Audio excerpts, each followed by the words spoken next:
तो जी अस्सलाम वालेकुम। आज हमारा कंसोलिडेशन का आई थिंक पांचवा लेक्चर है। अगर मेरी आवाज़ वगैरह क्लियर है या स्क्रीन में कोई मसला है, आवाज़ में कोई प्रॉब्लम है तो बताओ। No sir.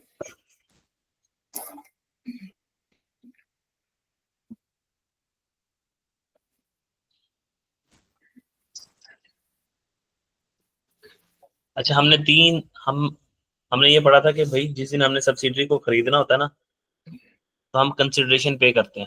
ठीक है।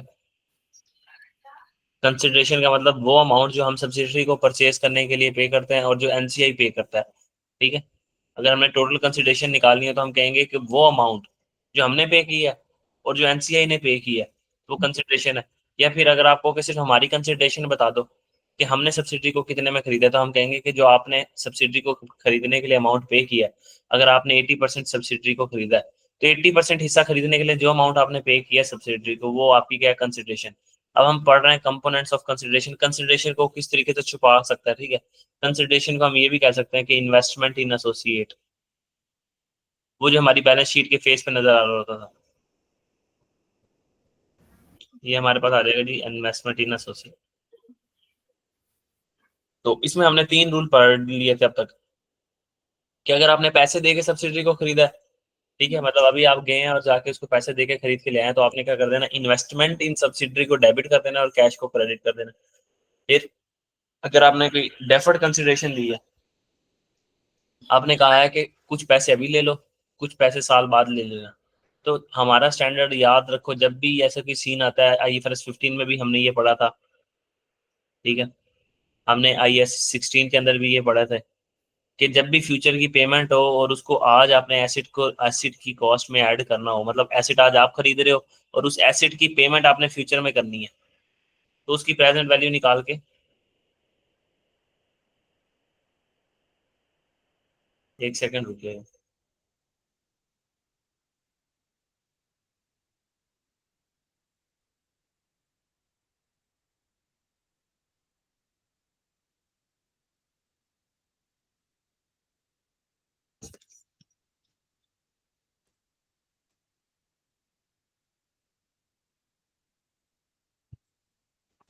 तो उसकी प्रेजेंट वैल्यू निकाल के आप क्या करते हैं, उसको अपने पास रिकॉर्ड करते हैं, प्लस उसके साथ आप इंटरेस्ट बुक करते रहते हैं।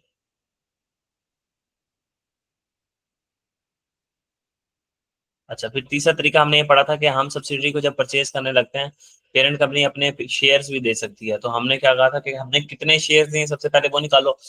उसके लिए तीन स्टेप वर्किंग याद रखी थी। पी एक्वायर्ड शेयर्स, पी ने कितने एक्वायर किए हैं शेयर सब्सिडरी के, वो निकालने के लिए आपने क्या करना है, सब्सिडरी के शेयर कैपिटल को डिवाइड कर देना फेस वैल्यू से, तो आपके पास आ जाएंगे सब्सिडरी के number of shares. Number of shares में आपने वो परसेंटेज मल्टीप्लाई कर देनी है जो परसेंटेज आप पेरेंट ने एक्वायर की हुई। ठीक है। यहाँ से हमें पता लग जाएगा कि पेरेंट ने कितने सब्सिडी के शेयर एक्वायर किए हैं। फिर शेयर एक्सचेंज में हमने पी ओवर एस इंटू ये वाले शेयर्स यहाँ से आके मल्टीप्लाई कर देना है। इसकी सारी डिटेल उस दिन मैंने बताई थी।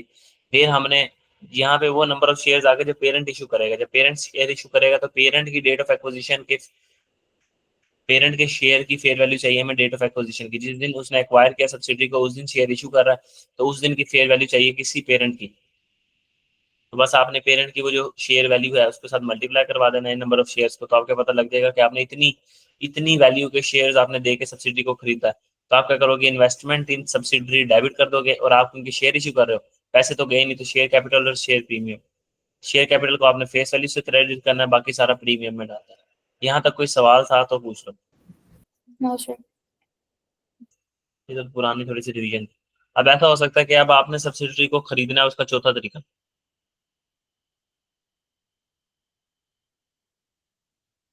आप दे दो बॉन्ड्स एज अ कंसिडरेशन। आप कहोगे सर हम शेयर तो नहीं इशू कर सकते, लेकिन ना हम बॉन्ड दे देते हैं आपको। बॉन्ड्स का आइडिया आपको क्या होती है? No sir. एसएफ में मैंने काफी डिटेल से वैसे बताया था। देखो, कंपनी ने जब भी कैपिटल रेज करना होता है ना, कंपनी को पैसा चाहिए होता है, वो दो तरह से पैसा मांग सकती है। ये शेयर इशू कर देती है, ये बॉन्ड्स इशू करती है।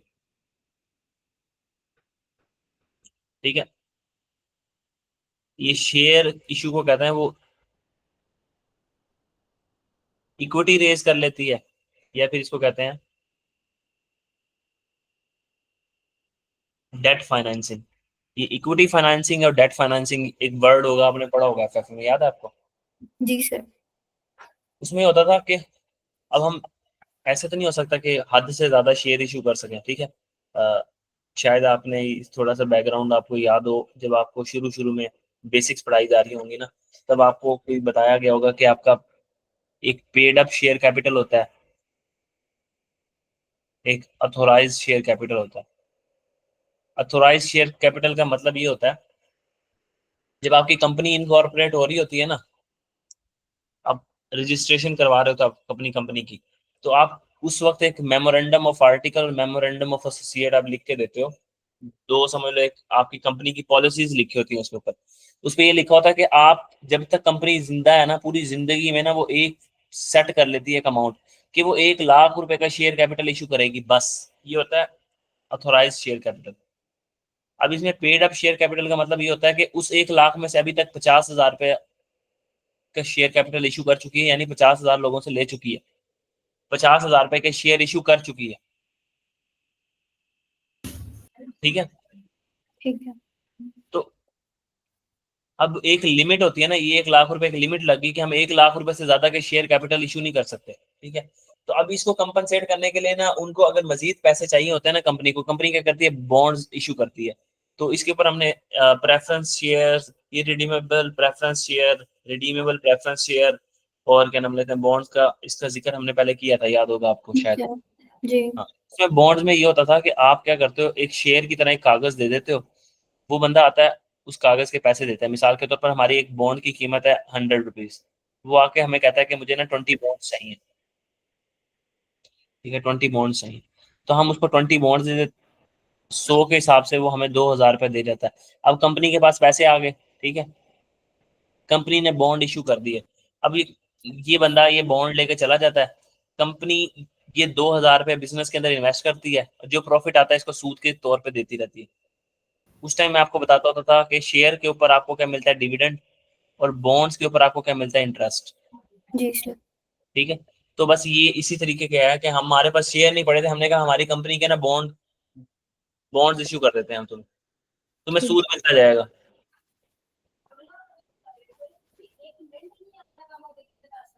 बॉन्ड के ऊपर ना आपको एक स्पेसिफिक परसेंटेज ऑफ सूद मिलती रहती है हमेशा, ठीक है। और जो आपके शेयर्स होते हैं ना, शेयर्स में ये सीन होता है कि आपको डिविडेंड मिलता है तब जब प्रॉफिट आता है, वो भी जब शेयर होल्डर्स का दिल करे बांटने का, डायरेक्टर्स का बांटने का दिल करे तो वो बांट देते हैं डिविडेंड। नहीं तो उनके ऊपर कोई ऑब्लिगेशन नहीं होती कि जब प्रॉफिट आया तो उन्हें डिविडेंड बांट रहे ही बांट रहे हैं। तो ये बड़ी डिटेल्ड बातें थी, सिर्फ इसी ना वो समझने के लिए पीछे बैकग्राउंड। अच्छा, अब ये IFRS 9 में ना बॉन्ड्स की पूरी दुनिया पढ़ोगे आप, तो टेंशन ना लो कि बॉन्ड सही समझ नहीं आई है ऐसे। हमने ना 1 जनवरी 2009 के ऊपर ना कैश पे किया 100 रुपये,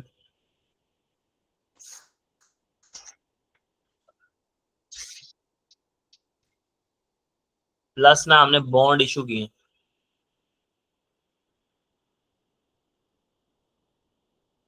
एक बॉन्ड इशू कर दिया 100 रुपये वाला।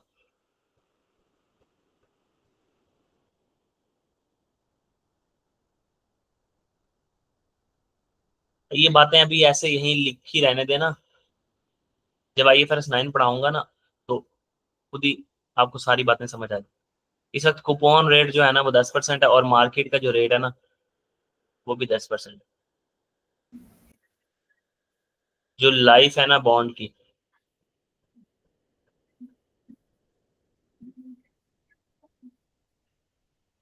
वो 1 साल।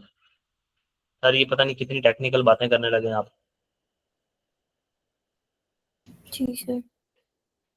अब बॉन्ड्स में ना आप याद रखना कि आपने इसकी प्रेजेंट वैल्यू डू नॉट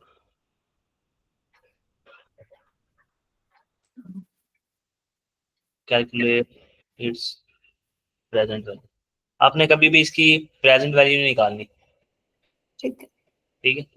अब इसकी वजह ना IFRS 9 में बता दूंगा आप। अभी जो लॉजिकल बात है ना, सिंपल सी बात, वो ये है कि ना, देखो, हमने क्या किया, हमने बॉन्ड्स दे दिए कंपनी को ना, सब्सिडरी को, जो हमारे शेयर होल्डर थे, सब्सिडरी के शेयर होल्डर को जाके उन्होंने क्या दे दिए, बॉन्ड्स दे दिए, और 100 रुपए दे दिए। एक 100 रुपए वाली बॉन्ड दे दी, और एक 100 रुपए दे दिया, अब वो 100 रुपए वाली बॉन्ड के ऊपर ना उन्हें सूद मिलता रहेगा 10%, यानी वो 1 साल बाद आएंगे और 10% 100 के हिसाब से 10 रुपए ले लेंगे कि अब हमारे पास 100 वाली बॉन्ड है, हमें 10 रुपए सूद दे दो और ये बॉन्ड अपने पास रखो और 100 रुपए हमें दे दो, तो टोटल उनको हम 110 रुपए दे देंगे। ये बॉन्ड का एक मैकेनिज्म होता है कि हम प्रिंसिपल भी अमाउंट वापस कर देते हैं उन्हें और उनको इंटरेस्ट भी दे देते हैं।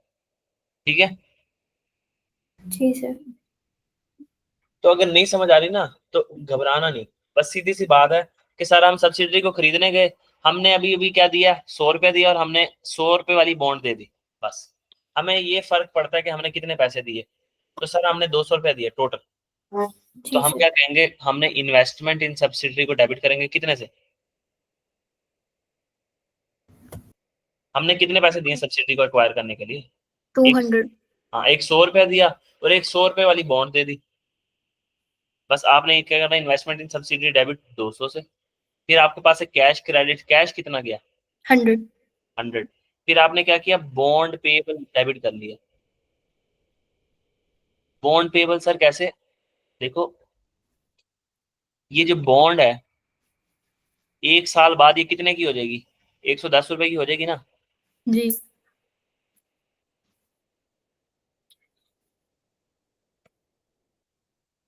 ये ना मैं छोटा सा ऐसे करके समझाता हूँ, देखो हम खड़े थे, हमने उससे बात की, आप ना 100 रुपए ले लो, टोटल जो हमने उसको पैसे देने हैं ना उस बंदे को,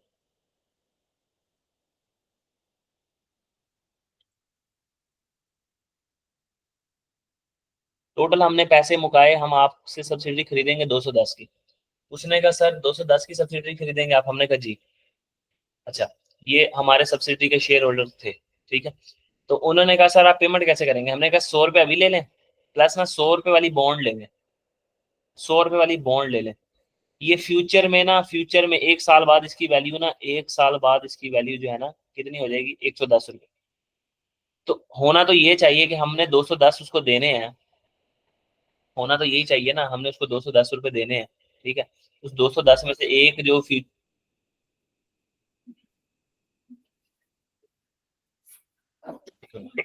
उसमें से जो एक 100 रुपए की बॉन्ड है उसने 110 पे चले जाना है उठ के, ठीक है। इस 110 की निकालें हम प्रेजेंट वैल्यू और यहाँ इसकी प्रेजेंट वैल्यू निकालें तो ये कितनी बनेगी, 100, 110 into 1.10 raised power -1 is equal to 100, ठीक है। 10% हमारा मार्केट रेट, कूपन रेट, सब कुछ वही है कि एक हमने 110 रुपए, उसको 110 मिलने ना 1 साल बाद मिलना है जाके, कि 1 साल बाद वो आके हमें बॉन्ड दिखाएगा और बॉन्ड के बदले में 110 रुपए ले जाएगा।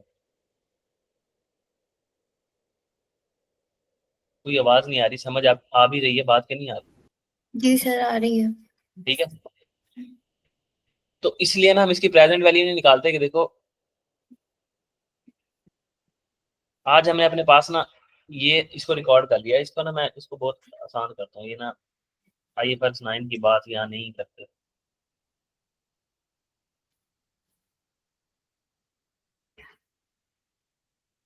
आप सोच लो आपने उसको डील डन की 210 रुपए की, बस आपने 100 रुपया दे दिया, एक 100 वाली बॉन्ड दे दी, आपने लाइबिलिटी कितने की पे करनी है फ्यूचर में, 110 रुपए की। जी। अब इस पेबल को उठा के, हमने पेबल को 100 पे रिकॉर्ड किया, इस पेबल को उठा के हमने कहाँ लेके जाना है, 110 में। हाँ।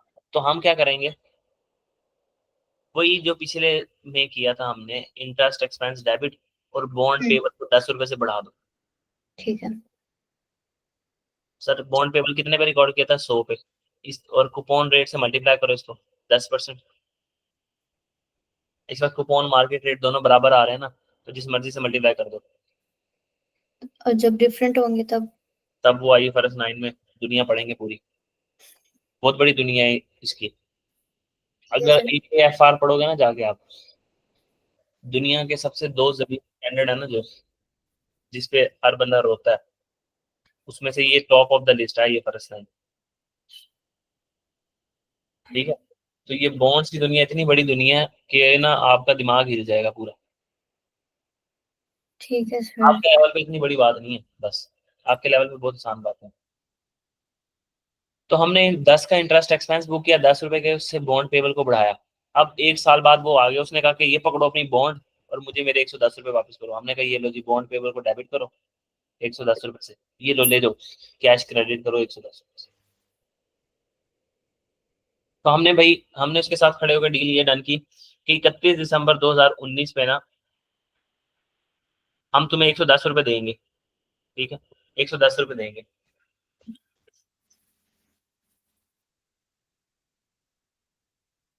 अभी 100 रुपए ले लो और 100 रुपए वाली बॉन्ड ले लो, आके 1 साल बाद ये 100 रुपए वाली बॉन्ड दिखाना हमें और 110 रुपए ले जाना। ये 100 रुपए वाली बॉन्ड की कीमत उस वक्त 110 हो जाएगी।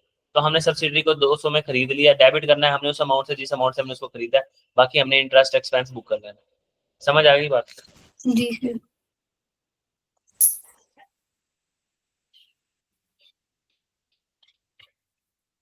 और ये एंट्रीज कहाँ हो रही हैं? सेपरेट बुक्स में। ये कंसोलिडेटेड बुक्स में नहीं हो रही एंट्रीज। कंसोलिडेटेड बुक में तो ये एंट्री होती है ना, नेट एसेट्स इतने के खरीदे डेबिट, गुडविल इतने की खरीदी डेबिट, और कैश क्रेडिट। कंसोलिडेटेड बुक में तो ये एंट्री होती है कि हमने नेट एसेट सब्सिडी कितने के खरीदे, गुडविल इतने की खरीदी, और कैश क्रेडिट। यहाँ तो हम पूरी सब्सिडी को डेबिट कर रहे हैं, इन्वेस्टमेंट डेबिट, सब्सिडी क्रेडिट, ये सेपरेट बुक्स की एंट्रीज हो रही है। बताया था ना शुरू में, काफी डिटेल में बात की थी इसके ऊपर कि इन्वेस्टमेंट सेपरेट बुक्स में रिकॉर्ड होती है और गुडविल और नेट एसेट्स वगैरह ये सब कुछ ना रिकॉर्ड होता है कंसोलिडेटेड बुक्स। अच्छा, अब ये इसके बाद है 5वां केस।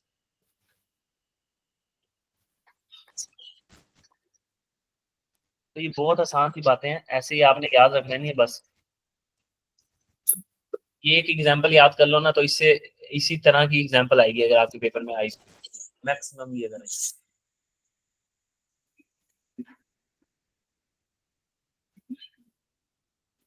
इसके बाद है हमने ना सब्सिडरी को क्या किया, कोई कंटिंजेंट कंसिडरेशन पे करके खरीदी।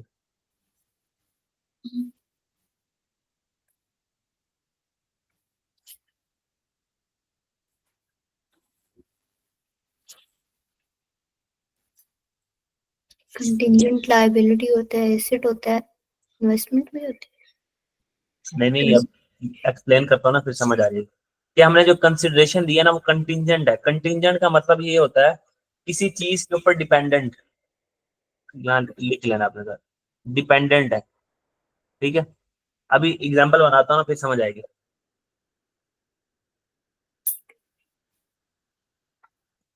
हमने सब्सिडी को खरीदा, हमने कैश दिया 100, ठीक है। जो कंटिंजेंट कंसिडरेशन है ना,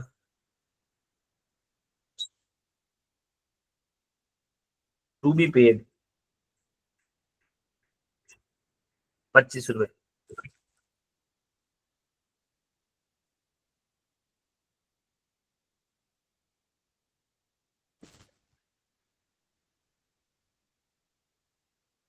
फेयर वैल्यू ऑफ कंसिडरेशन, कौन सी कंसिडरेशन? कंटिंजेंट कंसिडरेशन की फेयर वैल्यू।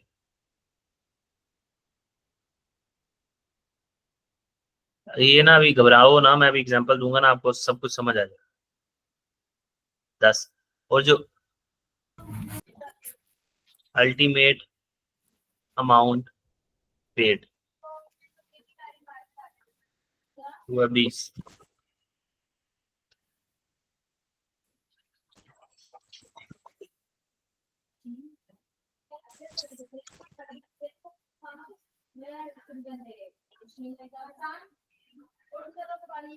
देखो मेरी बात सुनो, अब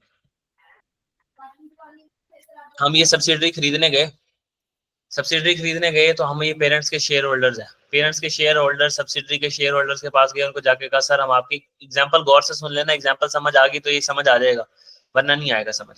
हम है। उसको सब्सिडरी को खरीदने गए और हमने जाके कहा सर हमने ना आपकी सब्सिडरी खरीदी। उन्होंने कहा कैसे पैसे दोगे आप? हमने कहा सर 100 रुपए कैश ले लो, अभी 100 रुपए हम देंगे आपको सब्सिडरी के लिए। उन्होंने कहा 100 रुपए? हमारी सब्सिडरी इतनी अच्छी सब्सिडरी, इसके पास कस्टमर लिस्ट है, इसके पास कस्टमर लिस्ट है, ठीक है, इसका गुडविल, इसका ब्रांड नेम इतना मशहूर है, लोग सिर्फ नाम सुन के हमारी सब्सिडरी का आते हैं। मतलब कि मिसाल के तौर पर आप कह लो सबसे मशहूर लेयर्स खरीदने गए हम, ठीक है, हम लेयर्स खरीदने गए, हमने जाके कहा कि सर हमने लेयर्स खरीदनी है, तो लेयर्स वालों ने कहा कि आप हमें खरीदने आए हो 100 रुपए में। अगर आप लेयर्स खरीद ली ना तो कस्टमर तो किसी और बेकरी के पास जाते ही नहीं है, कस्टमर सीधा सीधा आते ही सिर्फ लेयर्स के पास है। हमारी गुडविल बहुत अच्छी है, ठीक है, हमारा ठीक। ब्रांड नेम है, हमारे पास कस्टमर्स के कॉन्टेक्ट है। उन उनके ऊपर अगर आप मैसेज करो ना कि भाई हमने ये डील लगाई हुई है, तो अगर 100 बंदों को मैसेज किया तो 50 तो लेने आते ही आते हैं। वो हम्म। कस्टमर लिस्ट बड़ी फायदेमंद है। तो आप हमारे साथ ऐसी बात कैसे कर सकते हो 100 रुपए वाली? तो हमने कहा सर ऐसा करते हैं फिर, तो आप ना हमसे कोई वादा करें। उन्होंने कहा क्या वादा करें? उन्होंने कहा कोई प्रॉफिट का वादा करें। उन्होंने कहा देखो, ये सब्सिडरी अगर तुम लेयर्स खरीद लोगे ना, तो तुम्हें आने वाले साल में 50 रुपए का प्रॉफिट होगा ही होगा, होगा ही होगा, 100%। हम लिख के देते हैं। हमने कहा सर अगर हमें 50 रुपए का प्रॉफिट हो गया ना, फिर हम भी आपसे वादा करते हैं कि 25 रुपए देंगे आपको, वादा है आपसे। अगर ये ठीक है। सब्सिडरी ने 50 का प्रॉफिट दे दिया ना अगले साल, हमने खरीद लिया आपसे सब्सिडरी को, सब्सिडरी ने हमें 50 का प्रॉफिट दे दिया, 25 आप ले लेना। हम्म। अब ये जो पेमेंट है ना, ये कंटिंजेंट होगी, ये किसी एक सिचुएशन के ऊपर, किसी काम के होने पे डिपेंड कर रही है। अगर ये 50 का प्रॉफिट कमा के देगी सब्सिडरी हमें, तो फिर हमें ये पेमेंट करनी पड़ेगी। हम्म। अब वहां तो हम जज्बात में बात कर रहे हैं, ठीक है, ये contingent consideration to be paid, हम वो बात कर रहे हैं इनसे जाके ना, हम देंगे 25 रुपए। हम भी कोई आम काम कंपनी नहीं है, हम बहुत बड़ी कंपनी है, हम तहजीब बेकर्स हैं, ठीक है। तो तहजीब का भी बहुत बड़ा नाम है, तहजीब बन गया पेरेंट, और अब हमने जाके उसको लेयर्स को खरीद लिया, लेयर्स बन गई हमारी सब्सिडरी। अब हम डर गए आगे, हमें का 25 रुपए देने पड़ जाएंगे हमें, 100 तो हम दे आए उन्हें।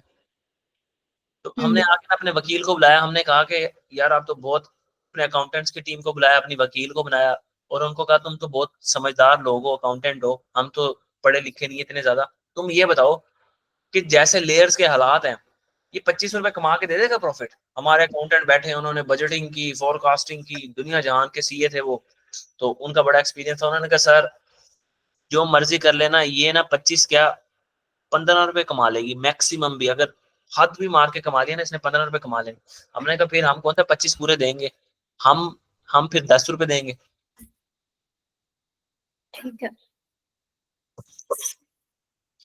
अब 25 रुपए के अगर 50 नहीं कमा पाएगी, मैं 25 बोलता जा रहा हूँ, हम 25 का वादा करके आए, हमने कहा था 25 तब देंगे जब कंपनी 50 कमाएगी। अब हम्म। कंपनी ने 50 नहीं कमाया, कंपनी हमारे अकाउंटेंट्स ने अंदाजा लगा के बैठ के बताया कि सर वो 15 रुपए कमाएगी, और 15 रुपए अगर कमाएगी ना, उसके हिसाब से ना आपको 10 रुपए देने पड़ेंगे, ठीक है। ठीक है। तो हमने कहा ठीक है, और एक्चुअली में हमने 20 रुपए दिए उनसे ना, निगोशिएट कर करके। तो सर इसमें ना हमने कंसिडरेशन रिकॉर्ड कितने पे करनी है? अब ये तो बहुत कॉम्प्लिकेटेड सा केस हो गया। हम्म। तो आपने ना यहाँ पे सीधी सिंपल सा एक रूल याद रखना है बस। तो सिचुएशन समझ आई है? तो ये बार बार,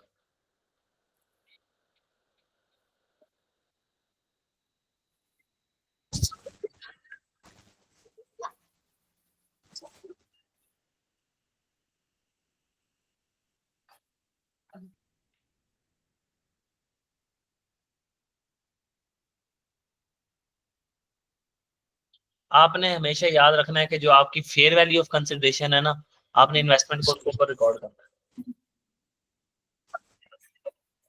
ठीक है। ठीक है।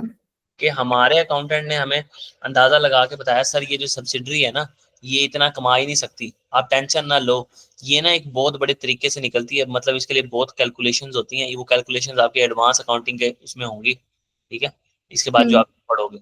तो ये फेयर वैल्यू ऐसे नहीं निकल आती, जैसे हमारे पास वैल्यू इन यूज बहुत कैलकुलेशंस के बाद निकलती होती थी ना, हम्म। सवाल के अंदर वैल्यू इन यूज दी होती थी, तो इसका मतलब होता था कि वो हमसे इम्पेयरमेंट टेस्ट लगवाना चाह रहा है। तो ये भी अगर फेयर वैल्यू कंसिडरेशन दी हुई है ना, तो ये समझ लो ऐसे नहीं निकलती, बड़ी मेहनत जतन करने के बाद निकलती। ठीक है।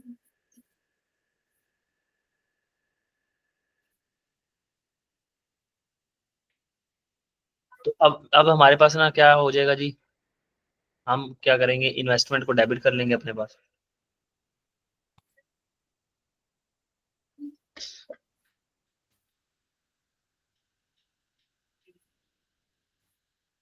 अब डेट ऑफ एक्विजिशन के ऊपर, अच्छा मैं ना कलर नहीं चेंज करूंगा, ये बार बार कलर चेंज करने से ना ये अड़ जाता है। तो डेट ऑफ एक्विजिशन के ऊपर हम क्या करेंगे कि हम अपने पास इन्वेस्टमेंट डेबिट कर देंगे। कितने से डेबिट करेंगे इन्वेस्टमेंट को? अब हम, फेयर वैल्यू पे। हमने 100 रुपये भी तो दिया है ना, बहस तो इसके साथ हो रही है कि ये देंगे कि नहीं देंगे। एक 100 दिया हमने प्लस 10 रुपए दिए, फेयर वैल्यू ऑफ कंसिडरेशन पे रिकॉर्ड करना है उसको। ठीक है। इन्वेस्टमेंट डेबिट कर दिया हमने कितने से, 110 से, प्लस हमारे पास से कैश कितना गया, 100। हमने अपने पास एक पेबल रिकॉर्ड कर लिया। कैश 100 गया सर। ये आ गया payable to share holder of subsidiary. हमने सब्सिडरी के शेयर होल्डर्स को पे करना है। इसलिए मैं कहता था देखो यहाँ पे भी आपको कंफ्यूजन आ सकती है, सर ये जो पैसे हैं तो हमने सब्सिडरी को पे करने हैं, सब्सिडरी को नहीं पे करने। अगर सब्सिडरी को पे करने होते तो फिर ये पेबल कट जाता, फिर इस पेबल को उल्टाना पड़ता हमें जी। कि हमने सब्सिडरी के शेयर होल्डर्स को पे करने हैं। ठीक है। तो ये 10 रुपए हमने उनको पे करने हैं। अब दो सिचुएशन हो सकती हैं सर, कि जो आपका प्रॉफिट है ना, प्रॉफिट का टारगेट जो है वो मीट हो गया, सब्सिडरी ने वाकयातन ये जो है ना 50 रुपए का प्रॉफिट कमा लिया। अगर सब्सिडरी ने वाकयातन 50 रुपए का प्रॉफिट कमा लिया ना, हम्म। तो हमें क्या करना पड़ेगा, 25 रुपए देने पड़ेंगे। 25 रुपए देने पड़ेंगे। शाबाश। तो हमारे पास से जाएंगे कितने, 25। 25। पेबल हमने किताबों में कितने का रिकॉर्ड किया हुआ है, 10 का। पेबल तो 10 से ही खत्म हो सकता है ना। अब ये पेबल पूरी जिंदगी थोड़ी नजर आता रहेगा किताबों में, पेबल को हम्म। खत्म कर देंगे। ठीक है। अब बाकी हमें क्या हो गया, इंटरेस्ट एक्सपेंस। नहीं लॉस हो गया ना हमें। जी। कि हमने सोचा था, हमने अकाउंटेंट को बुलाया, हमने कहा लख लाना थी, इतना पढ़ के भी तुम लोगों ने क्या अंदाजा लगाया। ठीक है। तो हमने अपने पास क्या बुक कर लिया, लॉस। अगर तो प्रॉफिट टारगेट क्या हो गया, मीट। और अगर ये भी हो सकता है कि हमारे अकाउंटेंट बहुत पढ़े लिखे थे, समझदार थे, ठीक है, आप जैसे थे पढ़े लिखे, उन्होंने अच्छे तरीके से सारे स्टैंडर्ड्स पढ़े हुए थे, सारे रूल्स लगाने के बाद उन्होंने कहा सर हो ही नहीं सकता कि वो प्रॉफिट कमाए, और वाकईतन उसने प्रॉफिट नहीं कमाया।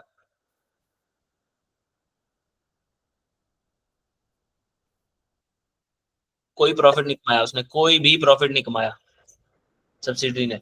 15 क्या, 5 क्या, 2 क्या, 3 क्या, कोई प्रॉफिट ही नहीं कमाया सब्सिडरी ने। हम्म।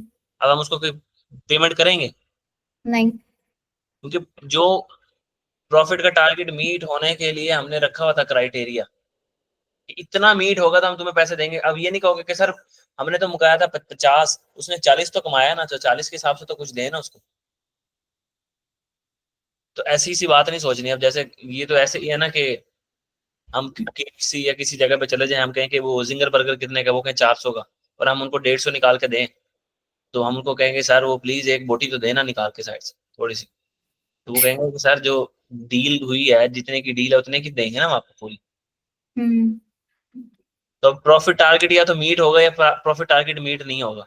तो मीट नहीं हुआ तो पेबल को किताबों से खत्म करो। क्या पे करना है, हमने उन्हें कुछ भी नहीं पे करना। हमने कहा तुम तो बड़ी शौकियां मारते थे, 50 रुपए कमा के देगी, नहीं कमा के दी तुम्हारी सब्सिडी ने 50 रुपए। हम तो लुट गए, बर्बाद हो गए जब से तुम्हारी सब्सिडी खरीद लिया। हमारे ऊपर तो कोई बुरा टाइम आया था जिस टाइम हमने लेयर्स को खरीद लिया था। पेबल को डेबिट करो किताबों में। और जो पेबल खत्म किया, इसको अपने पास खुशी के तौर पे रिकॉर्ड कर लो, ये गेन चला गया पीएनएल के अंदर। भाई हमने 10 रुपए का खर्चा पे करना था, नहीं करना, वो खुशी होगी हमें, पीएनएल में गेन चला गया। जैसे वहां पीएनएल में लॉस चला गया था, यहाँ पे गेन चला गया। समझ आई बात। ठीक है सर। अच्छा, ये कंटीजेंट कंसिडरेशन था पेएबल।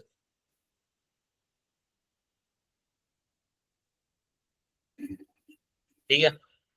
हमने उनको कहा सर आपने अगर प्रॉफिट टारगेट मीट कर दिया आपकी सब्सिडी ने, तो हम दे देंगे पैसे, टेंशन, दे देंगे पैसे। लेकिन अगले बंदे ने बड़े समझदार थे, उन्होंने पता है क्या कहा, उन्होंने कहा कि सर इधर हमारी बात सुने आप, बड़े आसान आसान केस हैं। देखो फेयर वैल्यू ऑफ कंसिडरेशन लेनी है, इन्वेस्टमेंट को डेबिट करो, कैश क्रेडिट करो, टारगेट मीट हुआ तो ठीक है, नहीं मीट हुआ तो जाने दो। तो इसमें कोई मुश्किल बात तो नहीं है ना। जी। अब कंटिजेंट कंसिडरेशन हम पढ़ने लगे हैं एसिड के हिसाब से।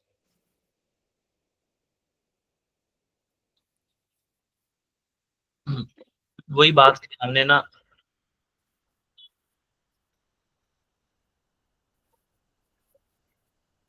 हमने कैश पे किया 100 रुपए, हमने कैश दे रहे थे, अभी पे नहीं किया, ठीक है। उसने हमसे ना जबरदस्ती, उसने कहा सर नहीं नहीं नहीं, आपको ना 30 रुपए एक्स्ट्रा देने पड़ेंगे, नहीं नहीं आपको देने पड़ेंगे 30 रुपए एक्स्ट्रा। हमने कहा क्यों देने पड़ेंगे, ये सब्सिडी आपको पैसे कमा के देगी देगी देगी देगी, आप माने ना माने ये सब्सिडी आपको पैसे कमा के देगी। वहां हम कह रहे थे अच्छा कमा के देगी तो फिर ले लेना फ्यूचर में। यहाँ उसने ना, वो बहुत ज्यादा तेज था जुबान का, उसने ना वो 30 रुपए हमसे निकलवा लिए किसी तरीके से। उसने कहा, हमने कहा अगर ना कमाए, उसने कहा सर मैं वापस कर दूंगा आपको, कोई मसला नहीं।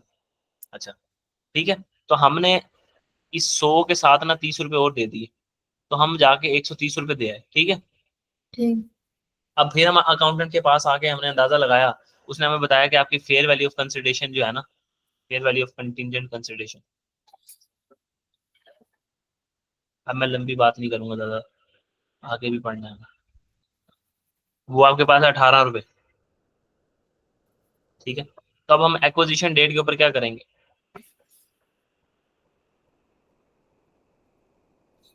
हम कहेंगे कि हमने इन्वेस्टमेंट को डेबिट किससे करना होता है। 130 से कैश। हाँ, इन्वेस्टमेंट डेबिट किससे करेंगे, कितने से। 130। अभी कॉन्सेप्ट की सारी दही, 100 दिया आपने plus fair value of contingent consideration से नहीं करते, और जी सर। 118 से। कैश आपके पास से चला गया जी, कितना, 130। अब हमने अपने पास जैसे पेबल रिकॉर्ड किया था कि हमने फ्यूचर में उसको देना है, अब हम अपने पास एक रिसीवेबल रिकॉर्ड करेंगे कि भाई हो सकता है कि अगर टारगेट मीट ना हुआ ना, प्रॉफिट टारगेट, तो हम उनसे पैसे लेंगे। ठीक है। होता है ऐसे वैसे बिजनेसेस में, कोई देता है? हाँ तो कंपनीज खरीद रहे हो आपने, इतनी बड़ी वो की होती है, एग्रीमेंट्स किए होते हैं, कंपनी ऐसी बेसिस पे तो खरीदी जाती है कि ये देखना आपको बहुत ज्यादा प्रॉफिट कमा के देंगे, नहीं कमा के देते तो कोर्ट केस चलते हैं फिर। या हम कोई मोहल्ले के किराना स्टोर की थोड़ी बात कर रहे हैं, पता लगे वो किराना बेच के फिर गए हैं फैमिली के साथ दुबई शिफ्ट हो गए। सही। होता है, ऐसे ही होता है। तो रिसीवेबल फ्रॉम सब्सिडरी के शेयर होल्डर से हम अपने पास रिकॉर्ड कर लेंगे कि हमें 12 रुपए मिलने हैं, ठीक है। जी सर। अब फिर टारगेट मीट हुआ या टारगेट मीट नहीं हुआ, अगर तो टारगेट मीट हो गया तो हम कहेंगे क्या हमने, क्या पैसे, अब हमने कोई पैसे मिलने हैं अगर टारगेट मीट हो गया।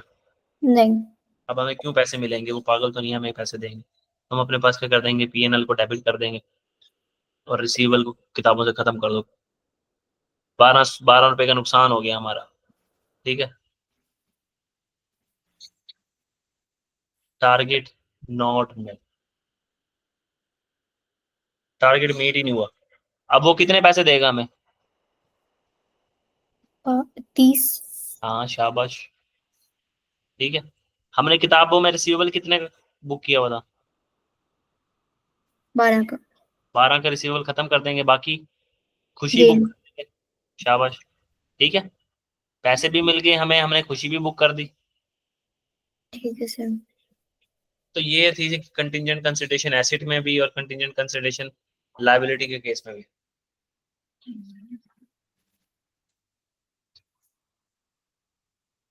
तो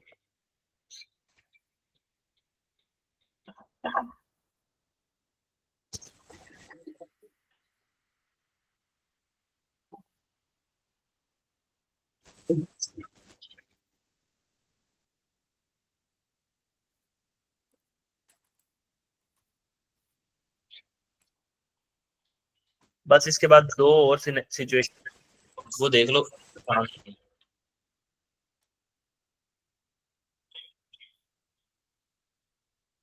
अभी तक कुछ मुश्किल तो नहीं था, नो सर। बस वो चीजें लेंथी हैं जरा। अब है डेफर्ड कंसिडरेशन, सर ये तो हमने पहले पढ़ लिया। पहले हमने ये पढ़ा था कि डेफर्ड कंसिडरेशन हम दे रहे थे कैश में, अब हम डेफर्ड कंसिडरेशन दे रहे हैं शेयर्स। हम कह रहे थे बाद में पैसे ले लेना, 1 साल बाद पैसे ले लेना। अब हमने उसको पता क्या, हमने कहा यार 1 साल बाद आप शेयर ले लेना हमसे। तो आप हम्म। बोलोगे सर वो पागल है, कंपनी भी आपको देके जा रहे हैं, फिर 1 साल बाद आपसे शेयर लेंगे, तो भाई हम इतने ज्यादा होंगे अच्छे, हम इतनी बहुत मशहूर कंपनी होंगे, या बेचारे उनके हालात इतने बुरे हुए आए होंगे कि उनको सब्सिडी किसी भी कीमत पे बेचनी होगी।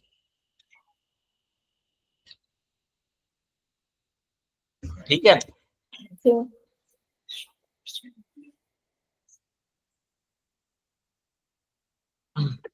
देखो इसके लिए याद रखना, रूल्स याद रखने हैं। ऊपर रूल क्या पढ़ा था हमने, cash plus fair value of contingent consideration पे डेबिट करना है इन्वेस्टमेंट को, बस ये रूल याद रखो, उसके बाद सब कुछ भूल दो जो भी मैंने पढ़ाया। कंसोलिडेशन जो है ना आपका रूल ऑफ के साथ चलती है, प्रिंसिपल्स के साथ चलती है बस। बाकी कहानी जितनी मर्जी समझा लो सिखा लो वो भूल ही जाती है, आपको नहीं याद रहेगी कहानी। अभी हफ्ते बाद कंसोलिडेशन की कहानी पूछूंगा ना, आपने कहना सर वो बता दें जरा, मुझे याद नहीं है। जो आपने अभी शेयर दिए ना, 100 रुपए के शेयर आपने अभी दे दिए, और आपने पता क्या किया कि मैंने फेयर वैल्यू लिखी है कि इतने रुपए के शेयर आपने ना अभी दे दिए, और आपने कहा equity to paid in future. आप ऐसा करना कि ना मुझसे एक एक शेयर अभी ले लो, सब्सिडी खरीद रहे हैं हम, एक शेयर फ्यूचर में ले लेना। फ्यूचर में ना उस शेयर की कीमत 1 साल बाद आके जब आप ये शेयर लोगे ना, फ्रॉम पेमेंट डेट, मतलब जिस डेट पे आप आके ये शेयर लोगे ना, उस टाइम इस शेयर की कीमत होगी 120। आज मेरे जो शेयर है ना, the fair value of share now, आज ही उस शेयर की कीमत है 120। ठीक है, तो हम कहेंगे कि भाई जैसे वहां fair value of contingent consideration लेते थे ना, यहाँ आपने फेयर वैल्यू ऑफ शेयर लेनी है, कि जो आपने शेयर इशू किए अभी उसकी उसकी प्राइस, जो आप फ्यूचर में इशू करोगे उसकी फेयर वैल्यू अगर आज आज ही दो तो क्या बनेगी। जैसे फ्यूचर में कोई पेमेंट करनी होती थी तो उसकी आज क्या लेते थे, प्रेजेंट वैल्यू। जी। तो जैसे फ्यूचर में कोई शेयर इशू करने हैं ना, तो हमने ये देखना कि फ्यूचर प्राइस नहीं, इस प्राइस को हमने इग्नोर कर देना कि फ्यूचर में वो शेयर 150 का होगा, फ्यूचर नहीं, आज ही अगर वो शेयर दे दें हम, इसी टाइम पे खड़े होकर फिर दे दें, तो समझ लो एक किस्म की ये फ्यूचर की जो शेयर की प्राइस है ना उसकी प्रेजेंट वैल्यू निकाल ली है। समझने के लिए एक बात करो, ठीक है। तो अब तक हमने जो पढ़ लिया ना उसका रूल ये है कि कंटिंजेंट कंसिडरेशन में हमने इन्वेस्टमेंट को डेबिट करना होता है cash plus fair value of contingent consideration से। डेफर्ड कंसिडरेशन में हमने करना होता है कैश प्लस फेयर, जो कैश आपने पे कर दी या फिर जो शेयर दिए हैं share now plus share in future की फेयर वैल्यू।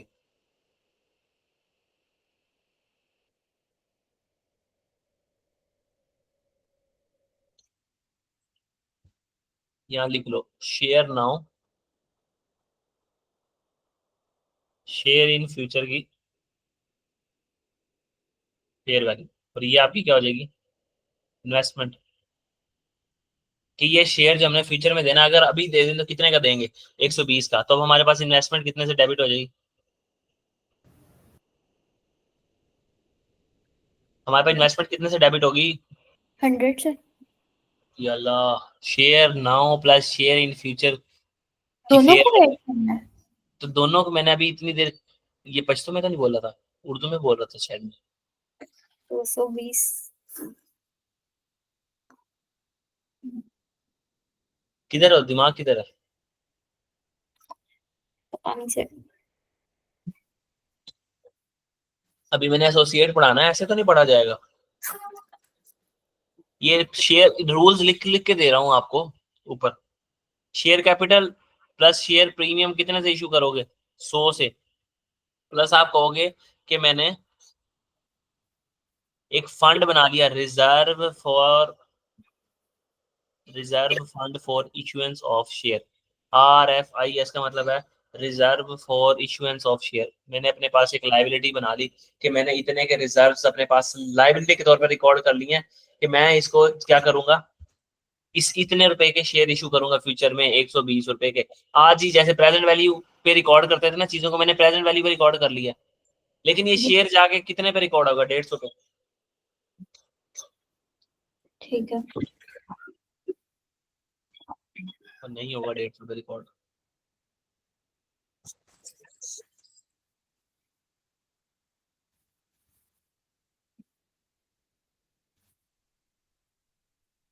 मैं ना आपको इसकी एक प्यारी सी समरी बना के दूंगा पेज के ऊपर, ठीक है, ये भूलेगा नहीं आपको। आपने घबराना नहीं है, अब घबरा जाते हो 1 मिनट से पहले कि पता नहीं सर ने कौन सी ऐसी जिन पढ़ा दिया है। सिंपल सा रूल है, आपने अभी पैसे दे के सब्सिडी को खरीद लिया, आपने अभी पैसे दिए और कहा कि थोड़े से पैसे बाद में ले लेना। अगर पैसे बाद में लेने हैं तो उसकी प्रेजेंट वैल्यू निकाल के बुक कर लो और इंटरेस्ट एक्सपेंस बुक कर लो। तीसरा केस हमने पढ़ा कि सर आपने, अब कंपनी ने अपने शेयर इशू कर दिए, उसके रूल पढ़ लिए। चौथा केस आपने पढ़ा कि सर हमने बॉन्ड इशू कर दिए, तो हमने कहा पैसे जो दिए वो प्लस जो बॉन्ड है उसकी प्रेजेंट वैल्यू निकालनी, जो बॉन्ड की कीमत दी हुई है उसको एज इट इज लिख दो और बॉन्ड पेबल को बढ़ा दो आहिस्ता आहिस्ता, जैसे इंटरेस्ट एक्सपेंस बुक करते हो। ठीक है। पांचवा केस हमने कंटीजेंट कंसिडरेशन पढ़ा। अभी पैसे दिए और कहा कि अगर प्रॉफिट टारगेट मीट हुआ तो पैसे और देंगे, अगर और देंगे फ्यूचर में तो पेबल बुक कर लो। फिर हमने अभी पैसे दिए और ज्यादा पैसे भी दे दिए साथ, तो हमने अपने पास एक रिसीवेबल बुक कर लिया। फिर हमने कहा अभी शेयर ले लो प्लस फ्यूचर में भी एक शेयर ले लेना, तो अगर वो जो फ्यूचर में शेयर देना है उसकी प्रेजेंट वैल्यू आज उसके ऊपर रिकॉर्ड कर लो। तो ठीक जिस है। दिन हम सेटलमेंट करेंगे, मतलब हम जिस दिन ये शेयर उसको इशू कर देंगे, तो हम क्या करेंगे, जो लायबिलिटी हमने बुक किया reserve for issuance of share को डेबिट करेंगे कि भाई वो हमने इशू कर दिया 120 रुपए के। ठीक है। और शेयर कैपिटल और शेयर प्रीमियम जो है उसको क्रेडिट कर देंगे कितने से, 120 से, कि हमने शेयर इशू कर दिया। सिंपल अगर बात। इनके ये जो रिजर्व किए हैं हमने शेयर, इनकी वैल्यू में अगर कोई डिफरेंस आ जाए फिर? वो आप उसमें ले जाओगे लॉस, प्रॉफिट एंड लॉस के अंदर। ठीक है। क्या आपके आपके सिलेबस के एतबार से ना ये जितनी एंट्रीज मैं लिख रहा हूँ ना, इससे बड़ी नहीं बात पूछेगा वो। ये बहुत बहुत ज्यादा दिख रही है। Yes sir. तो बस यही है। और एक छोटा सा केस वैसे ही बता देता हूँ। अगर उन्होंने ये काम कर लिया, इससे बड़ी ना कंसिडरेशन में बातें नहीं पूछ सकता इससे ज्यादा, जितनी मैंने बता दी। ये पेज आप 2-3 बार रिवाइज करोगे ना, आपको पता लग जाएगा अच्छा ये केस नंबर 2 आया, 3 आया, 4 आया, 5 आया, कौन सा है। शेयर भी कंटिजेंट हो जाए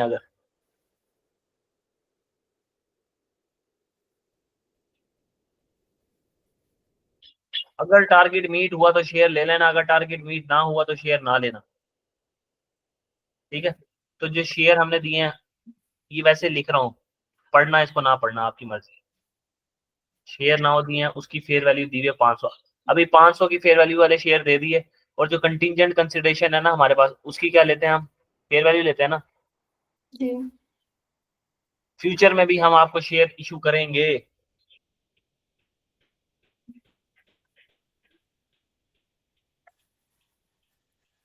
तो जो करेंगे उनकी ये फेयर वैल्यू आ रही है। बस आप एक्विजिशन डेट के ऊपर क्या करोगे, ये अगर समझ आए तो अपने पास लिख लेना। बस इनको ना जब भी आप कंसोलिडेशन दोहराओ ना, इसको जरूर पढ़ लिया करना। अच्छा ऐसे करेंगे वैसे करेंगे। हम क्या करते थे, अपने पास इन्वेस्टमेंट को फेयर वैल्यू पे डेबिट करते थे ना, कैश नाउ, शेयर नाउ और plus fair value of consideration पे। तो हम यहाँ पे इन्वेस्टमेंट डेबिट कर देंगे कितने से,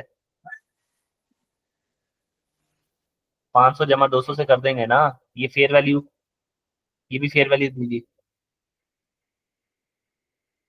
नहीं ठीक है। समझ आ रहा तो, जो नहीं समझ आ रही ना बात, वो पूछ लो। नहीं सर, आ रहा है समझ, आहिस्ता आहिस्ता। तो अभी हमने 500 रुपए की शेयर जो है ना, 500 रुपए वाली मालियत के शेयर इशू भी कर दिए, तो हमने यहाँ क्या कर दिया, शेयर कैपिटल को क्रेडिट कर दिया। फिर अगर हमने रिजर्व फंड बुक कर लिया कि reserve fund for issuance of share, फिर 200 रुपए के शेयर फ्यूचर में इशू करेंगे। और अब ये कंटिजेंट है, टारगेट मीट होगा तो करेंगे, टारगेट मीट नहीं होगा तो नहीं करेंगे। ठीक है।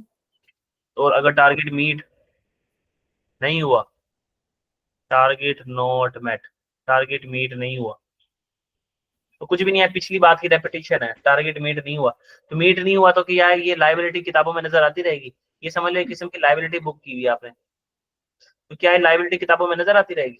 नहीं। टारगेट मीट नहीं हुआ तो हम लाइबिलिटी को खत्म करके क्या बुक कर लेते हैं।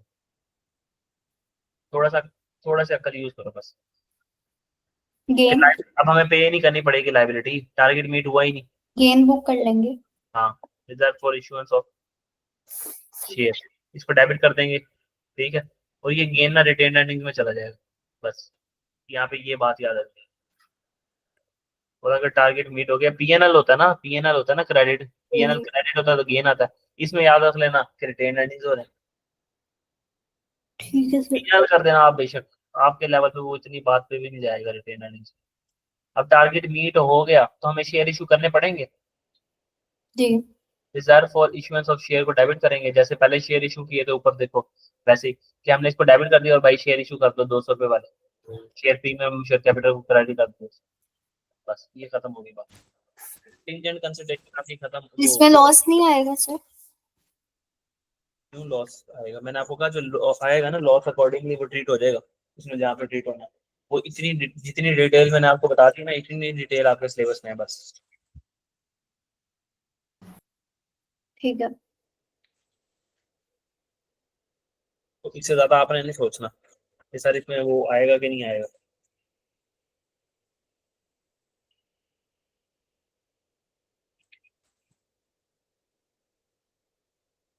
अच्छा अब आप एसोसिएट को हम शुरू करते हैं बकायदा।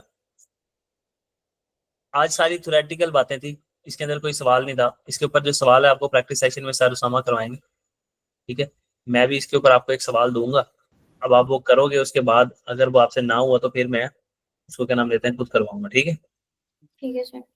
तो मेरा नहीं ख्याल वो इतना मुश्किल सवाल होगा, ये रूल्स अगर आपको याद है ना तो वो सवाल कहीं पे भी नहीं जाने वाला। हम पढ़ने लगे हैं एसोसिएट। आई नो हमारा जो बैलेंस शीट 100% मुकम्मल हो चुकी है, ठीक है। इसके बाद पीएनएल रहता है और डिस्पोजल ऑफ सब्सिडरी भी रहता है। इस सब्सिडरी को अगर हमने डिस्पोज ऑफ कर दिया तो ये दो कंसेप्ट हम करेंगे कल, पेंडिंग है ये, ठीक है। तो ये एसोसिएट आसान सा है, तो मैं सोच रहा हूँ कि इसको आज कवर अप कर लेते हैं, ये जल्दी हो जाएगा और बहुत आसान है, ठीक है। जी सर।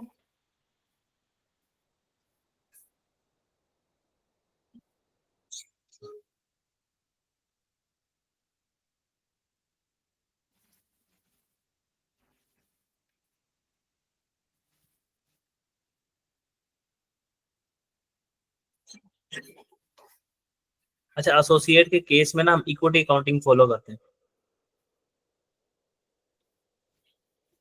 ये बात ना आपने याद रखनी है। वो पूछता है आपको एसोसिएट, एसोसिएट को कंसोलिडेट करते हैं हम? नहीं सर, एसोसिएट को कंसोलिडेट नहीं करते हम, उसमें इक्विटी अकाउंटिंग को फॉलो करते हैं। इक्विटी अकाउंटिंग के भी डेफिनेशन मैं लिखवा दूंगा आप, इक्विटी अकाउंटिंग क्या होती है, ठीक है। अब देखो हमने ना इन्वेस्टमेंट की है, ये हम अगर एक इन्वेस्टर, ये अब आपने अपने पास ना नोट रखना है चीजों, एक इन्वेस्टर 0% से लेके 99.99%, सॉरी 99 कह रहा हूँ, 19.99% यानी 19.99% तक अगर किसी के शेयर खरीद ले, किसी कंपनी के शेयर खरीद ले, तो हम कहेंगे कि उसके ऊपर जो स्टैंडर्ड अप्लाई होगा वो होगा IFRS 9 जो भी आपने पढ़ना है, ठीक है। ठीक है। Percentage of share holding change होते ही आपका जो काउंटिंग स्टैंडर्ड है ना वो भी चेंज हो जाएगा, याद रखना, तो जरा ध्यान से। अभी यही इन्वेस्टर है हमारा, मत तंग कर भाई, मत तंग। ये मैं बार बार पेन चेंज करता हूँ इस वजह से ये इशू करता हूँ। अब अगर आपने किसी कंपनी के 20% से लेके अप टू 50%, 50% तक शेयर अगर आपने खरीद लिया ना तो वो आपकी एसोसिएट बन जाएगी। क्या बन जाएगी? एसोसिएट। ठीक है। एसोसिएट में आपको कौन सा अकाउंटिंग फॉलो करनी पड़ेगी? Equity equity. अकाउंटिंग। वो क्या होती है हम उसको बड़ी डिटेल से पढ़ लेंगे, और इसके ऊपर जो स्टैंडर्ड अप्लाई होगा वो कौन सा होगा? IS 28 जो आप पढ़ रहे हो एसोसिएट। और अगर एक बंदा है, एक इन्वेस्टर है, ये साफ साफ करके आप खुद लिख लेना, ओके उसने सर। 50% से लेके, इसको करेक्ट करते हैं हम, 100% तक अगर किसी में इन्वेस्टमेंट की हुई है ना सब्सिडरी में, तो वो क्या बन जाएगी? उसकी सब्सिडरी। और सब्सिडरी को हम क्या करेंगे? कंसोलिडेट। और कंसोलिडेशन के स्टैंडर्ड आपको पता ही है कौन कौन से हैं, ठीक है। तो अब ना एक छोटी सी बात हमने पढ़ी थी कंसोलिडेशन के अंदर कि सर अगर हम 45% ऑन कर रहे हैं, एक एक कंपनी है, एक सब्सिडरी है, ठीक है, इसको हम 45% ऑन कर रहे हैं, प्लस एक बैंक है सब्सिडरी का, वो उसको 10% ओन कर रहा है, बाकी कितने बचता है 45%। इस 45% में लाखों लोग हैं, हर बंदे के पास, किसी के पास 1% शेयर होल्डिंग है, किसी के पास 2% शेयर होल्डिंग है, मैक्सिमम किसी के पास 3% शेयर होल्डिंग है बस। इस तरह एक दो एक दो एक दो वाले लाखों लोग हैं जो 45% है। ठीक है, हम अकेले हैं जिसने 45% होल्ड किया और एक बैंक है जिसने सब्सिडरी को 10% होल्ड किया हुआ है।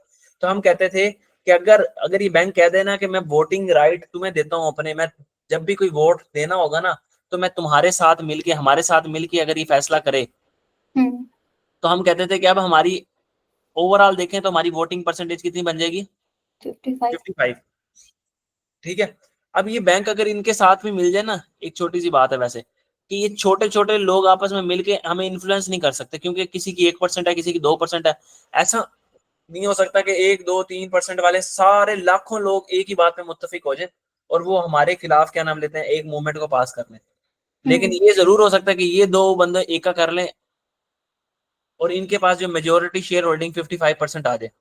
ऐसे हो सकता है ना। तो इस केस में हम क्या कह रहे थे कि फिर भी हमारी सब्सिडरी बन जाएगी अगर ये बंदा एग्री कर गया कि मैं हर जगह तुम्हारा साथ दूंगा। ठीक है। तो हम उसको, तो अब पूरी बातों का नटशेल ये था कि हम अपनी जो क्या नाम लेते हैं 50% से लेके 100% तक जो होती है ना, उसको क्या करते हैं हम कंसोलिडेट। 19.99% से लेके, यानी 20% से लेके 50% तक अगर हमें कहीं शेयर होल्डिंग की हुई है तो उसको हम एसोसिएट होता है, वहाँ इक्विटी अकाउंटिंग को यूज करते हैं, फॉलो करते हैं। इक्विटी अकाउंटिंग ने जो प्रिंसिपल्स बताए हैं उसको फॉलो करते हैं, सिंपल सी बात है। ठीक है, अब कंसोलिडेशन के लिए जरूरी नहीं है कि ये परसेंटेज हो ही तो कंसोलिडेट होगा, कभी कभार ऐसे भी होगा कि 45% हम ऑन कर रहे हैं लेकिन हम उसको कंट्रोल कर रहे हैं 100%। तो हमने सब्सिडरी और कंसोलिडेशन का टेस्ट इस तरीके से लगा के देखना है कि हम उसको कंट्रोल कर रहे हैं, किसी बंदे के साथ मिलकर कर रहे हैं तब भी हमारा उसके ऊपर कंट्रोल होगा, तभी हम उसको कंसोलिडेट करेंगे। या फिर ऐसा सीन है कि हमने तो उसको जो ऑन किया हुआ ना वो 49% या 48% ऑन किया हुआ है, लेकिन बाकी का जो 52% है ना वो करोड़ों लोगों ने ऑन किया हुआ है। किसी के पास 0.1% शेयर होल्डिंग है, किसी के पास 2 शेयर है, किसी के पास 4, किसी के पास 5।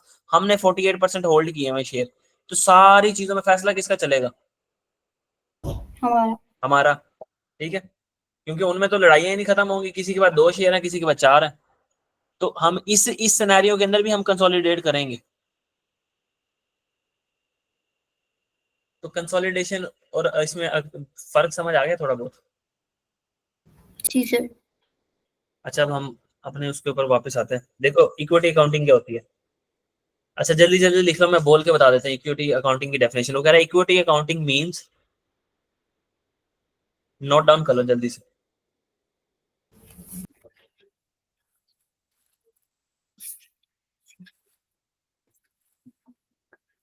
जी सर।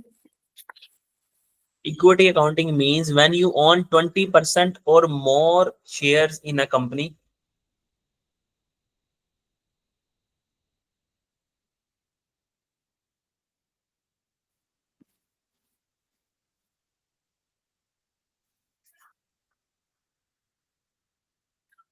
आगे।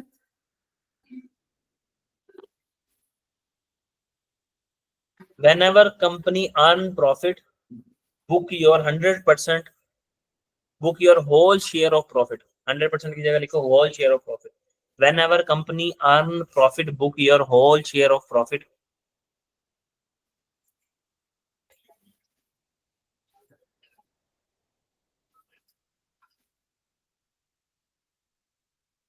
आगे। regardless of the fact that it is received or not।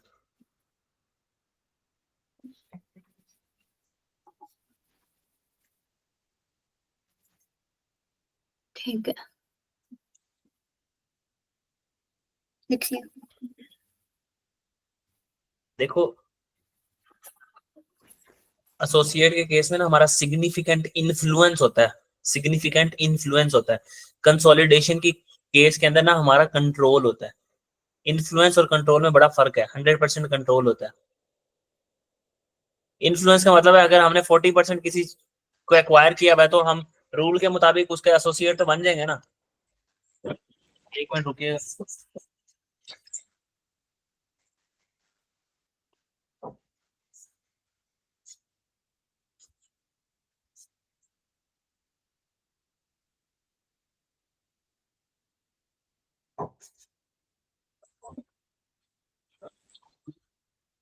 Significant influence का मतलब ये है कि हम कंपनी कोई भी फैसला लेना चाहेगी ना, तो हम 40% होल्डिंग रखते हैं, हम उनको डरा सकते हैं, सिग्निफिकेंटली इन्फ्लुएंस कर सकते हैं कि भाई हम भी 40% मालिक हैं। 40% शेयर होल्डिंग बड़ी शेयर होल्डिंग है जी। ठीक है, लेकिन हम सिर्फ डरा सकते हैं।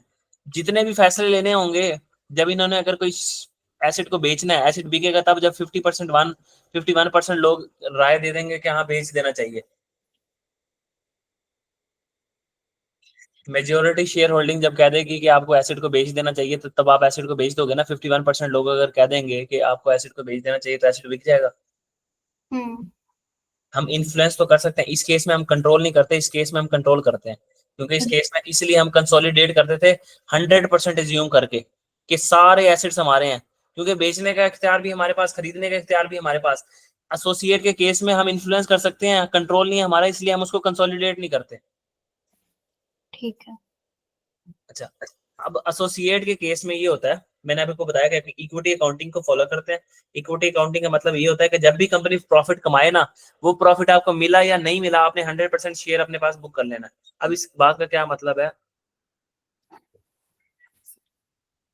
बस अब हम जल्दी जल्दी इसको कवर अप करते हैं। मैक्सिमम इसके ऊपर 15 से 20-25 मिनट लगेंगे मैक्सिमम।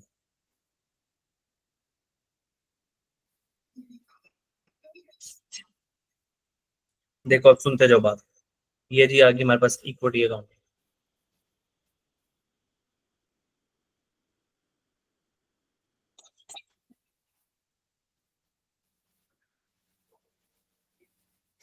हमने इन्वेस्टमेंट की, ठीक है,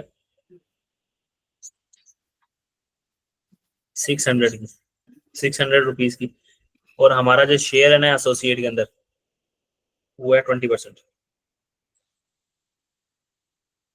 मतलब पूरे का पूरा जो एसोसिएट है,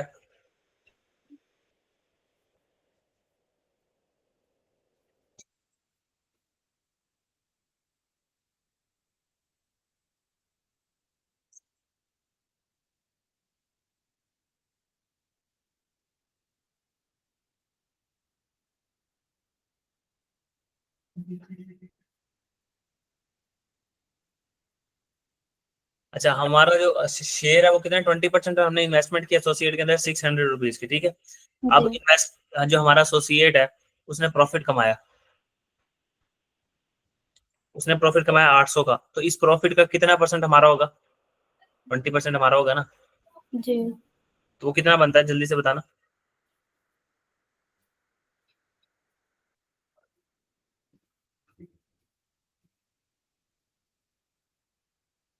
160। 160। और मिसाल के तौर पर उसने, हमारा हक बनता था 160 रुपए का, के इसमें से हमें डिविडेंड मिलना चाहिए था 160 रुपए, ठीक है, क्योंकि जो प्रॉफिट है उस प्रॉफिट के ऊपर हमारी रेलिवेंट परसेंटेज लग जाएगी। उस जी। प्रॉफिट में 20% हम हिस्सेदार है। उसने हमें डिविडेंड जो दिया है ना, वो दिया है 150, सॉरी 105। उसकी मर्जी है जितना मर्जी डिविडेंड डिक्लेयर करे, उन्होंने कहा हम अभी तक डिविडेंड बांटेंगे। हम्म।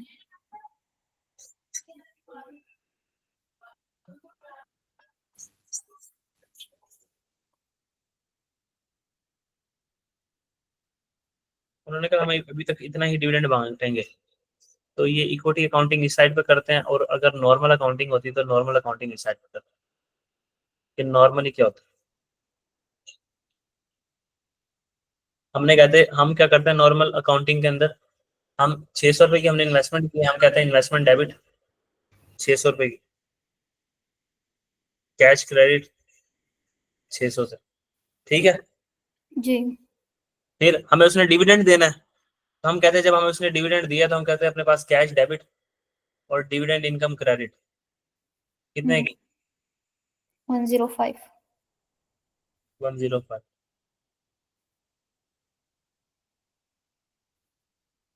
और इन्वेस्टमेंट ना अपनी कॉस्ट के ऊपर नजर आती है किताबों में। इन्वेस्टमेंट मतलब एट कॉस्ट, अगर इन्वेस्टमेंट की कॉस्ट देखें कितने पे इन्वेस्टमेंट नजर आ रही है किताबों में, 600। लेकिन अगर हम इक्विटी अकाउंटिंग फॉलो करते हैं ना, हम पता क्या करेंगे, हम करेंगे इन्वेस्टमेंट इन एसोसिएट डेबिट, कितने से, 600 से। Cash credit. ठीक है, पहली एंट्री तो सेम है, समझ आ गई पहली एंट्री कि हमने एसोसिएट के अंदर इन्वेस्टमेंट कर दी, इन्वेस्टमेंट इन एसोसिएट डेबिट। जी सर। ठीक है, फिर हमने अभी रूल पढ़ा इक्विटी काउंटिंग के अंदर कि जब आप कंपनी प्रॉफिट कमा ले ना, कंपनी प्रॉफिट कमा ले तो अपने पूरे का पूरा अपने शेयर बुक कर लेना है, बेशक आपको रिसीव हुआ हो या ना हुआ हो। बेशक आपको रिसीव हुआ हो या ना हुआ तो आपने पूरे का पूरे शेयर बुक कर लेना। हमारा शेयर कितना बनता है प्रॉफिट के अंदर 160। जी। हमने पता क्या करना है, हमने कहना है हमारी इन्वेस्टमेंट 160 से बढ़ गई, इन्वेस्टमेंट डेबिट 160 से, और ये share of profit from associate है, पीएनएल में बुक कर लिया हमने पूरे का पूरा share of profit from associate.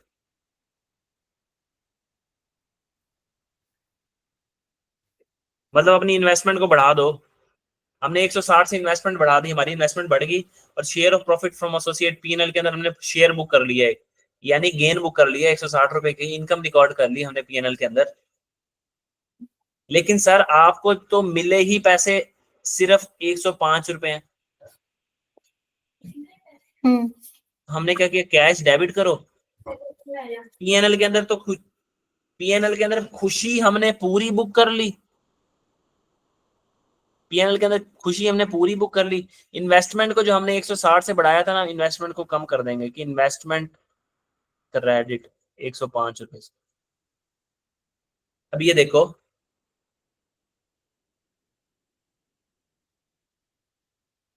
जो इन्वेस्टमेंट थी ना वो डेबिट हुई कितने से 600 से, इन्वेस्टमेंट की कॉस्ट थी 600। फिर उसके अंदर प्रॉफिट ऐड किया हमने, इन्वेस्टमेंट को डेबिट किया 160 से, इन्वेस्टमेंट 160 से बढ़ी, फिर इन्वेस्टमेंट 105 से कम हुई, यानी डिविडेंड की अमाउंट से क्या हुई, कम, माइनस। तो अब हमारे पास इन्वेस्टमेंट इन एसोसिएट कितने पे आ रही है, 655 पे। ये इक्विटी अकाउंटिंग है जी।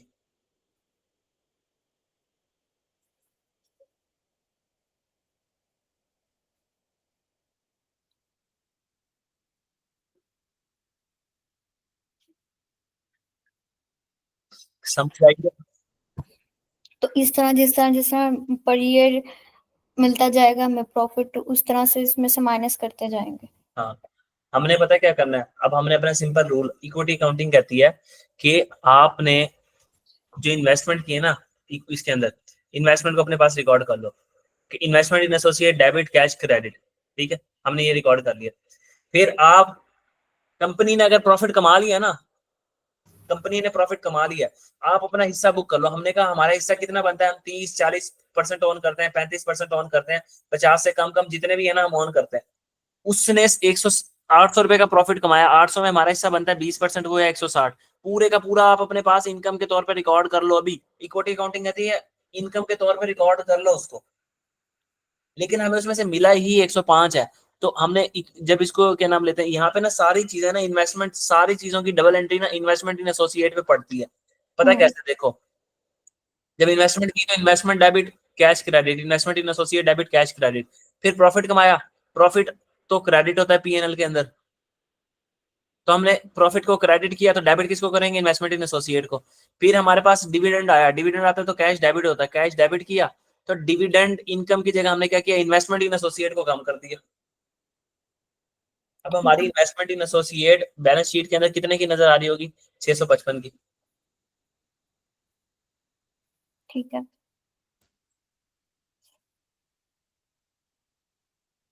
तो यहाँ पे हम ना जितना भी मतलब एड़ी चोटी का जोर है ना, वो इन्वेस्टमेंट इन एसोसिएट के ऊपर निकाल रहे होते हैं। सर अगर इम्पेयरमेंट हो जाए एसोसिएट की,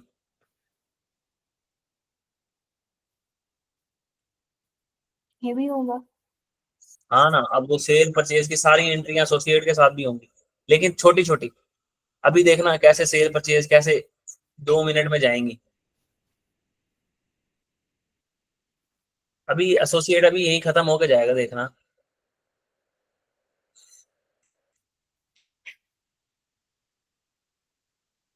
इम्पेयरमेंट की एंट्री क्या होती है, impairment loss debit accumulated impairment credit. तो यहाँ पे आ जाएगा इम्पेयरमेंट लॉस एक्सपेंस डेबिट। और इन्वेस्टमेंट इन एसोसिएट को कम कर दो।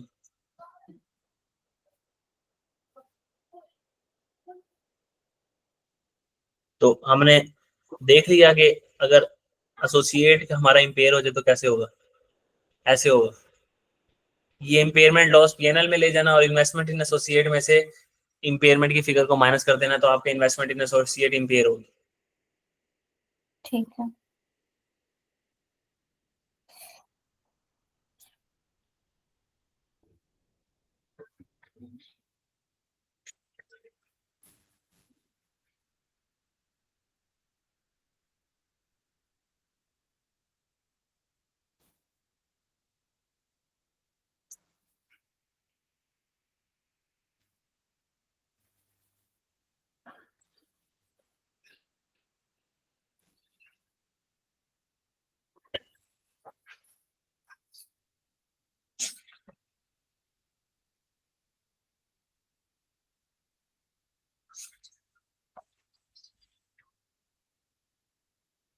अच्छा,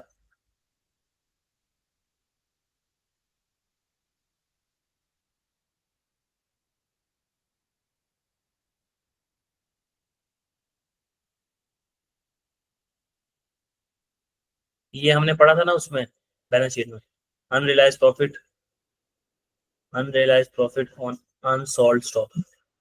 जी सर। ठीक है ना। अब सिंपल आपने देखना है, देखो ये पेरेंट है और ये एसोसिएट है। मतलब हम ये पेरेंट कंपनी है, पेरेंट कंपनी ने अगर यहाँ पे एक कंपनी है उसके 51% शेयर एक्वायर किए हैं तो वो उसकी सब्सिडरी बन जाएगी, और पेरेंट कंपनी ने अगर इसके 20% एक्वायर किए हैं तो ये इसका एसोसिएट बन जाएगी, ऐसे ही है ना। जी। हाँ, तो पेरेंट ने एसोसिएट के 20% एक्वायर किए हैं तो एसोसिएट बना भाई, हमारा एसोसिएट है बस सिंपली। तो पेरेंट के सामने ये एसोसिएट खड़ा है।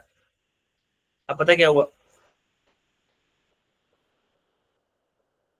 वो ये कि पेरेंट ने ना सेल किया एसोसिएट को, ये P2S है, ठीक है।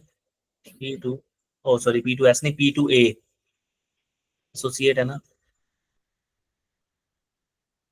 पेरेंट ने एसोसिएट को सेल की, पेरेंट ने 100 रुपए की चीज बेची एसोसिएट को, कितने की बेची, 150 रुपए की, ठीक है। पेरेंट ने कितने का प्रॉफिट बुक किया अपने पास, 50 का। पेरेंट के पास कितने का प्रॉफिट पड़ा हुआ किताबों में, 50।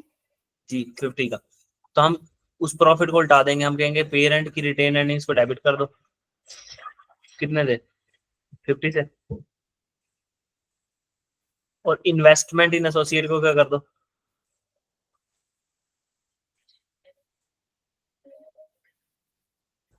कितने से, 50 से क्या कर दो, क्रेडिट।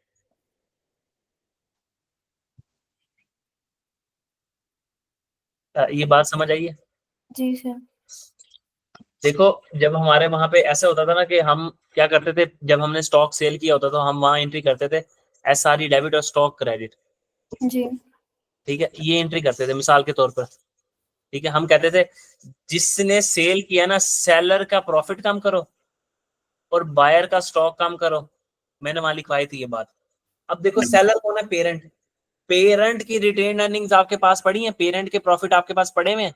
जी सर, पेरेंट के प्रॉफिट हमारे पास पड़े हैं, वर्किंग नंबर 3 ग्रुप रिजर्व्स के अंदर पेरेंट के प्रॉफिट पड़े होते हैं, ठीक है। पेरेंट के प्रॉफिट डेबिट कर दो, स्टॉक, स्टॉक क्रेडिट कर दो। सर किसका स्टॉक क्रेडिट करें, बायर, बायर कौन है सर, एसोसिएट, ठीक है।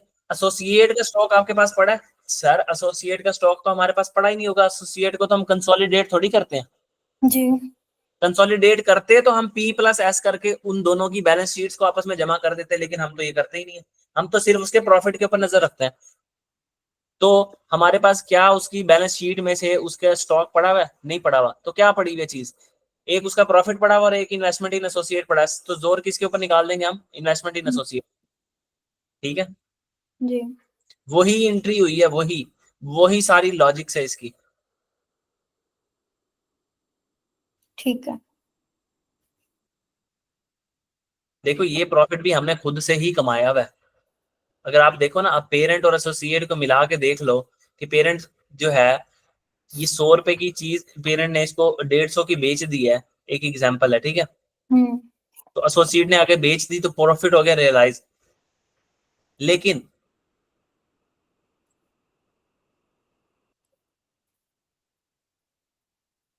यहाँ पे उसने आके बेची नहीं है, जैसे अनसोल्ड स्टॉक रह गया ना, unrealise profit on unsold stock. अब इन दोनों के एतबार से इनको एक समझ के देखो तो 50 रुपए का प्रॉफिट बुक हुआ हुआ है, हमने अपने आप को बेच के प्रॉफिट कमाया हुआ है। एसोसिएट किसका है? हमारा। तो हम यहाँ पे सिंपल रूल बना लेते हैं, और वो रूल ये है, वही वाला रूल है, वही वाला बिल्कुल रूल के बायर जो था ना, जो सेलर था, उसकी रिटेन अर्निंग्स को कम करो। हम्म। भाई तो ये पेन ने ना बहुत तंग किया।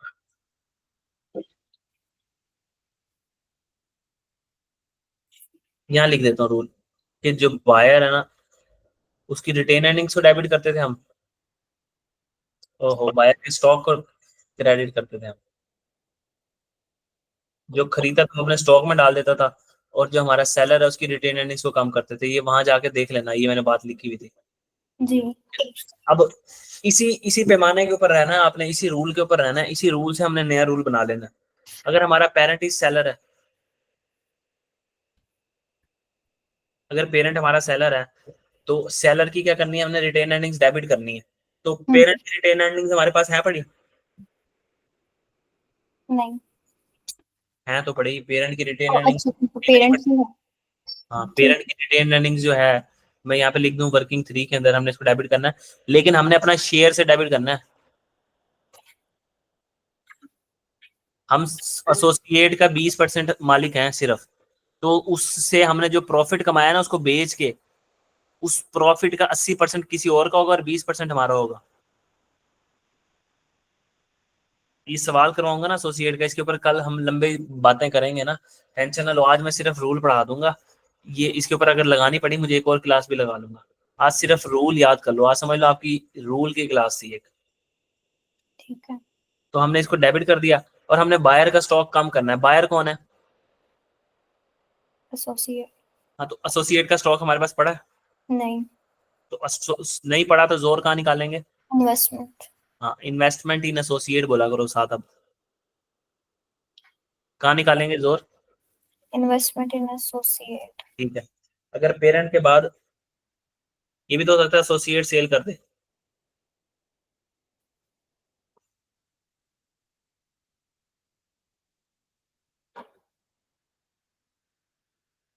एसोसिएट अगर सेल करेगा तो सेलर कौन है? एसोसिएट। तो जी। सेलर का क्या करना है हमने? प्रॉफिट कम।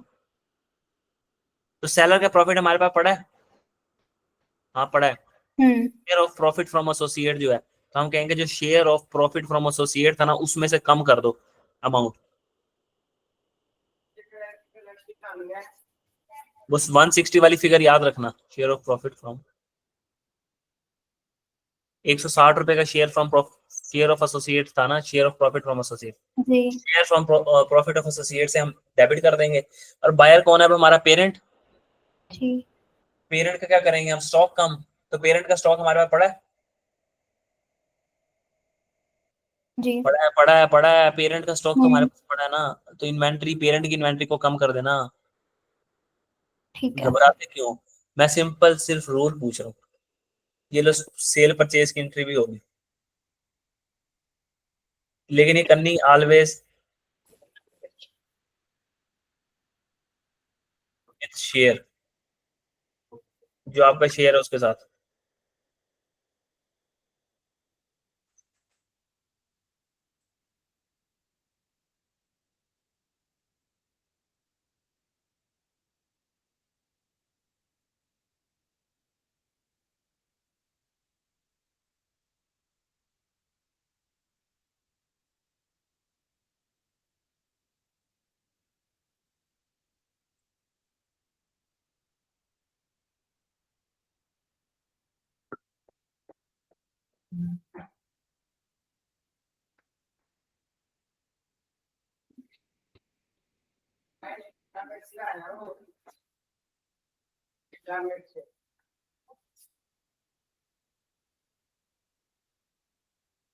यहाँ तक एंट्री समझ आ गई है?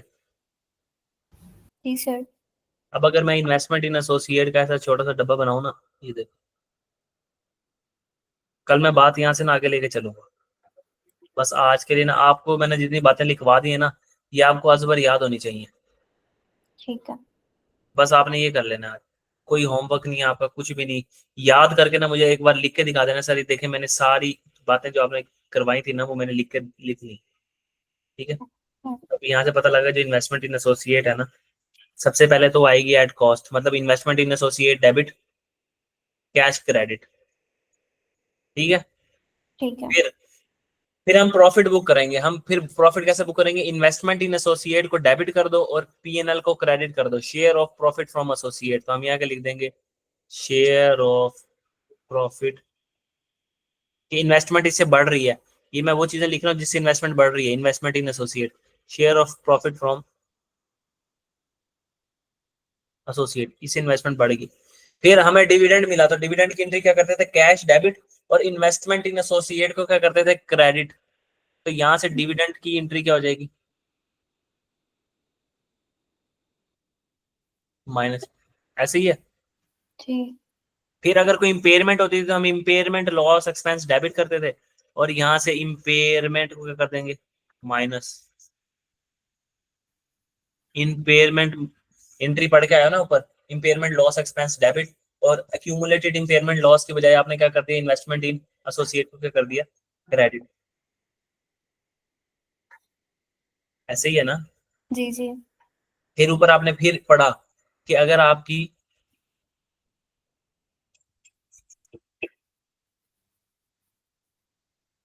P to A sale of stock की एडजस्टमेंट हो, कि सेल आपने स्टॉक जो सेल किया है, यानी unrealised gain on unsold stock हो, अगर मैं सही तरीके से बोलूँ यही लिख देता हूँ, unrealised gain on unsold stock. तो इसकी एंट्री भी आप ऊपर पढ़ के आए हो कि आप इन्वेस्ट पेरेंट की रिटेन अर्निंग को डेबिट कर दोगे और इन्वेस्टमेंट इन एसोसिएट को क्या कर दोगे? क्रेडिट, यानी कम कर दोगे। ठीक है। तो ये कुछ चीजें थी, समझ लो, कि जिससे आप एट द एंड आपके पास बैलेंसिंग यानी carry down investment in associate निकल आएगा, जो बैलेंस शीट के ऊपर जाएगा। ठीक है। अभी इसमें कुछ चीजें मिसिंग है इन्वेस्टमेंट इन एसोसिएट की, कुछ बातें अभी जो है मैंने रहने दी हैं। ठीक है। तो ठीक। वो हम ना कल के साथ पूरा सवाल कवर अप करेंगे, और फिर उसके साथ देख लेंगे। कोई सवाल है तो पूछ लो, नहीं तो मैं पीडीएफ आपके साथ शेयर कर देता हूँ, इसको आपने याद कर लेना बस। नहीं समझ आई आज, कोई बात क्लियर नहीं हुई, कोई आज जब लेक्चर की पेस स्पीड स्लो थी, ठीक है, तो कल हम इसको अच्छे तरीके से कवर अप करके, एक दिन ज्यादा लगाना पड़ा तो लगा लेंगे, कोई मसला नहीं, अच्छे तरीके से दोबारा से कंसेप्ट को समझ लेंगे। ठीक है। ठीक है सर।